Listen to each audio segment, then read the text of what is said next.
কি গো, কি হয়েছে? কি হয়েছে দূর? আরে কি হয়েছে বলবে তো, সারাদিন মন খারাপ করে বসে আছো, সকাল থেকে রাত্রি কি হয়েছে না বললে কি করে বুঝবো? আর আমি কি অন্তর্যামী নাকি যে বুঝে যাবো? বলো বলো বলো, কি হয়েছে বলো। এত মন খারাপ করে থেকো না, সারা দিনটা নষ্ট হয়ে যাবে, সারা রাত্রিটা নষ্ট হয়ে যাবে, তোমারও মুড খারাপ হবে, আমারও মুড খারাপ হয়ে যাবে, মনটা খারাপ করতে হবে না। কি বলবো বলো তো? মনটা ভালো করো তো, অত মন খারাপ নিয়ে জীবনে থাকলে চলে না, মনটা সবসময় ভালো করতেই হয়। আরে দেবু মানে আমার বন্ধু দেবশ্রী, মনে আছে তো? হ্যাঁ হ্যাঁ, দেবশ্রী গেছিলে তো, আজকে গেছিলে না, ওর সঙ্গে বেরিয়েছিলে না? হ্যাঁ, দেবশ্রীর সঙ্গে আজকে যখন শপিং করতে গেলাম, হ্যাঁ, তখন একটা সোনার দোকানে ও গেছিল, জানো তো, ও কি কানের দুল না কি কিনবে বলে।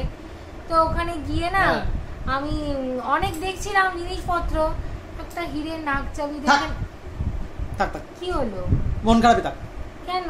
না না, মন খারাপই থাক, মন খারাপই থাক, তোমার মন খারাপ থাক, মন খারাপ থাক। তুমি তোমার কাজে, আমি আমার কাজে। তুমি আর বুঝবে কি?